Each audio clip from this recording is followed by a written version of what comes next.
হোটেলে মরা মুরগি রান্নার প্রস্তুতকালে জনতার হাতে আটক হন এক ব্যবসায়ী।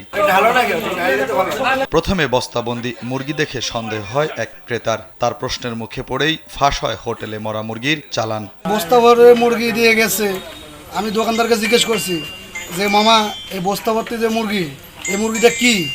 করছে মামা এক লোক দিয়ে গেছে, তো ওই লোক আমি চিনি না। তো চিনেন না ভালো কথা, তো আপনি বস্তা ভরা মুরগি আপনি তো কোনোদিন এভাবে কিনেন না, তো এই মুরগি তাহলে কেমনে নিলেন? এই যে মরা মুরগি। বাজারের পরিচিত দোকানে হঠাৎ মরা মুরগির খবর ছড়িয়ে পড়লে এলাকায় চাঞ্চল্য সৃষ্টি হয়। এভাবে যদি রান্নাবাড়ি করে যদি জনগণে খাওয়ানো হয় তাহলে এটা তো সবার জন্য ক্ষতিকর। আর পোলট্রি মুরগি এমনিতেই মানুষের নানান ধরনের রোগবালা সৃষ্টি করে।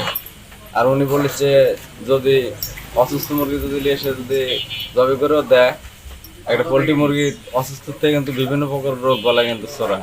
মরা মুরগি যদি খাওয়াইতে আল্লাহর কাছে সে ছাকা থাকবে। পরে ভ্রাম্যমাণ আদালত এসে মরা মুরগি রাখার দায়ে ব্যবসায়ী ফজল আলীকে 10,000 টাকা জরিমানা করেন। ঘটনাস্থলে উপস্থিত হয়ে আমরা বস্তায় রাখা মুরগি দেখতে পাই এবং হোটেলের যিনি মালিক উনি ওনার দোষ স্বীকার করেছেন এবং ওনার দোষ স্বীকারের প্রেক্ষিতে আমরা আমাদের ভোক্তা অধিকার সংরক্ষণ আইন 2009-এর 52 ধারা মোতাবেক আমরা হোটেল মালিককে আমরা 10,000 টাকা জরিমানা করেছি এবং ভবিষ্যতে যেন উনি এই ধরনের কাজ না করেন এই জন্য তাকে সতর্ক করা হয়েছে। 22 জুন রোববার বিকালে নাটোরের নলডাঙ্গা স্টেশন বাজারের ফজল আলীর হোটেল থেকে উদ্ধার করা 10 কেজি মরা মুরগির মাংস জনসম্মুখে নষ্ট করা হয়। মানে আপনার অপরাধের মাত্রা কিন্তু মরা মুরগি নিয়ে আসছেন মানে।